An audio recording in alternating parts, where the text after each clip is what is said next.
Happy Monday, everybody. Chief Meteorologist Brad Panovich here on Live Weather Impact. It's Monday, October 13th. We're now kind of right in the middle of October. We're getting some great weather. Our nor'easter, we're going to talk a lot about today. It's finally moving away. It left an impact, though, on the Outer Banks in eastern North Carolina and even parts of South Carolina. But for us, what it's done today is cleared the skies out. So let's take a look at the radar first, because nothing to show you. We didn't get much rain this weekend. It was kind of like nuisance stuff. We saw some mist and drizzle, barely enough to kind of measure anything. But we do have that low pressure lurking off the coast, but you can see it's moving away. And what's really fascinating about this low pressure system, it's split into two separate lows. We've got one up there near the tri-state area. So if you're not familiar with that area, where Connecticut, New York, and New Jersey all kind of come together there, kind of hammering those areas on Long Island as well. We even saw some, Sandy Hook, New Jersey, I think had a record tidal level today, if I'm not mistaken. So I think I have some video here from New Jersey. Yeah, it was pretty high up there. So they had some serious water. In some of these cases, this is the highest water since Hurricane Sandy. So, and it's been a long weekend of onshore flow. So what's happened is the tides have come up every tide. They haven't really gone down, so the next high tide gets higher. This is a very impactful storm for the coast, and we still have low pressure near us, but they're both moving away. And I can tell you, just within the last hour, it was kind of ironic. I was looking at the Highway 12 camera at the same time that Chris Jackson, one of our great storm chasers down in South Carolina, he was out there. He said, "Hey, Highway 12's open," and I look, and at the time, this is a newer picture, but the camera out there had a line of cars, so it must have just opened because they were all trying to get off the island at the same time. So that's the Highway 12 at the Canal Zone area. If you remember yesterday, I was showing this on air. It was underwater. I mean, it did not look like a road. It looked like it was just a beach with waves breaking to the right, not to the left. So it was pretty wild to see that. So I'm glad to see that that's starting to get better. We'll talk more about that with Claire Fry coming up here in a minute. But let me show you the temperatures, because I think this is the story this week. It is really warm. We got to 81 today in Charlotte. And look at all this warmth. Good luck trying to find fall or winter anywhere on this map. You really got to go to like Montana, where they got some first snows of the season. But that's not abnormal for them. That's kind of right on schedule. They typically late September, October start to see some of the first snow. But everywhere east of the Rockies, that's incredibly warm. When it's 60 in Minneapolis here in the middle of October, 71 in Des Moines, I mean, that's really warm. Our average high is 74, so if it's 71 in Des Moines, you know it's warm for them. There's a quick look at that Highway 12 cam again. Good news out there. We'll talk more about that and show you some of the images from out there. But tonight, the good news, unlike last week when it was super warm, we had humidity. This week we do not. So tonight, I think radiational cooling is going to be our friend. So it's still going to be quite comfortable as we go into the overnight hours. Not maybe near normal, which is 52, but I'll take mid-50s. That's going to feel pretty good. Enough that you can still leave the windows open. It's not muggy, so it does feel pretty refreshing out there. And then tomorrow, kind of like today, we'll probably jump up close to the low 80s again. I'm going 80. I probably should have went 81 or 82 since we got there today, but maybe I'll raise that up by 11, but just a heads up.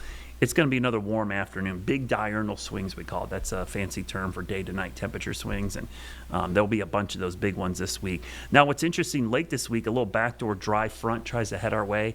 That could actually knock an edge off the temperatures and maybe make them a little bit closer to normal by the end of the week. I had a lot of people comment this weekend, say, wow, it was a cool weekend. The thing was, it was near normal this weekend. It really wasn't cool. That's what it's supposed to be. What we're having now is not normal. It's been such a warm fall so far that temperatures near normal now feel pretty cool. And you see this reflected in the dew points. It's dry. Dew points are in the 50s now. But by the end of the week and into the weekend, it gets really dry. So that's why the overnights could get even cooler going forward. But this is going to be a story going forward as well. We talked about this, I think, every week in the last couple of weeks. Drought. We're in bad drought, guys. I mean, we need the rain. And when you look at the 5-day rainfall forecast, yes, eastern North Carolina and parts of South Carolina got much needed rain. We got none. I mean, it was just enough to make it wet. It's a glorified dew is what it was. It was not really rainfall. So the next 5 days, 0 rain in the forecast. So you could imagine the drought monitor runs Tuesday to Tuesday. That's when the data is collected. It comes out on Thursdays. I don't expect it to have any improvement. If anything, it'll probably get worse. Mainly because I think the fire danger is going to be increasing, and that's one of the metrics they use for the drought monitor.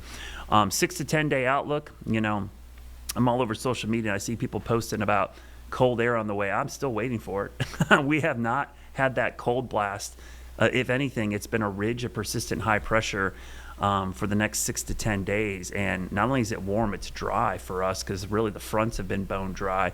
And look at the 8 to 14 day outlook. I mean, by this time, so this is going into the week before Halloween, we should be in the upper 60s. We should have lows in the 40s. We're going to probably be in the 70s to near 80 in some of these instances. So that is just not what you expect to see this time of year. Now, I mentioned the drought monitor.